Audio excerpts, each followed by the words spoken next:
Jadi Nabi SAW diperintahkan oleh Allah Subhanahu Wa Taala membolehkan para sahabat hijrah ke Madinah pada saat itu, dan hampir setiap kali sahabat hijrah selalu Abu Bakar radhiyallahu anhu meminta kepada Nabi SAW mengatakan, ya Rasulullah izinkan pada saya.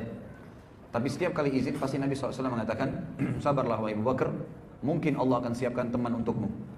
Maka Abu Bakar pun berkata dalam jiwanya, dalam dirinya, mungkin saya telah diminta oleh Nabi SAW untuk menemani beliau, karena beliau masih di Mekah. Maka hijrahlah sahabat satu demi satu ke Madinah. Sampai tibanya malam hijrah Nabi SAW waktu orang-orang Quraisy niat untuk membunuh Nabi SAW. Setelah mereka kumpul di Darun Nadwa dan mereka sepakat pada saat itu ingin membunuh Nabi SAW sebagaimana disebutkan dalam hadis Bukhari.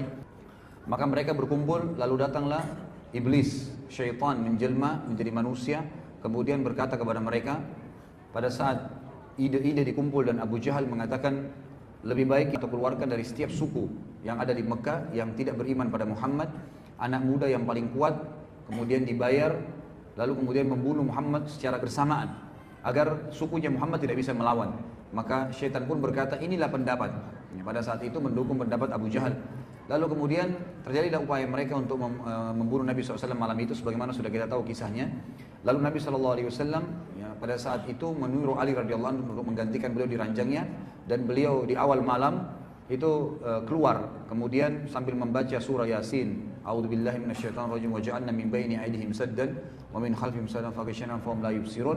Kami jadikan di hadapan dan di belakang mereka pembatas sehingga mereka tidak bisa melihat. Maka Allah Subhanahu wa taala membuat seluruh musuh-musuh Allah itu tertidur. Lalu Nabi SAW ke rumah Abu Bakar, dan Aisyah menceritakan dalam hadis Bukhari bahwasanya Nabi SAW datang di waktu di rumah kami yang tidak biasa beliau datang, maksudnya di awal malam tadi.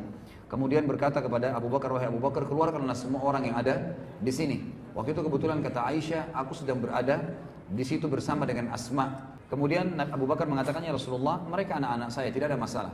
Lalu kata Nabi SAW, hai Abu Bakar, terimalah berita gembira, aku telah diizinkan oleh Tuhanku untuk berhijrah. Maka Abu Bakar pun spontan langsung berkata, ya Rasulullah, apakah boleh saya menemani anda? Maka kata Nabi SAW, iya, Allah telah memilihmu untuk menemaniku. Dan kata para ulama, ini adalah pengkhususan Abu Bakar radhiyallahu anhu. Pada saat itu Allah bisa menyiapkan banyak orang yang mendampingi Nabi SAW. Waktu itu Umar bin Khattab sudah masuk Islam, Hamzah sudah masuk Islam, sahabat-sahabat yang dikenal sangat kuat secara fisik. Tapi Allah Subhanahu Wa Taala memilih Abu Bakar, dan hanya satu orang. Ya, ada hanya satu orang, dan salah satu rahasianya kata para ulama adalah pada saat orang safar memang harus memilih orang yang paling jujur, paling terpercaya, dan memang paling siap ya untuk berteman bersama-sama.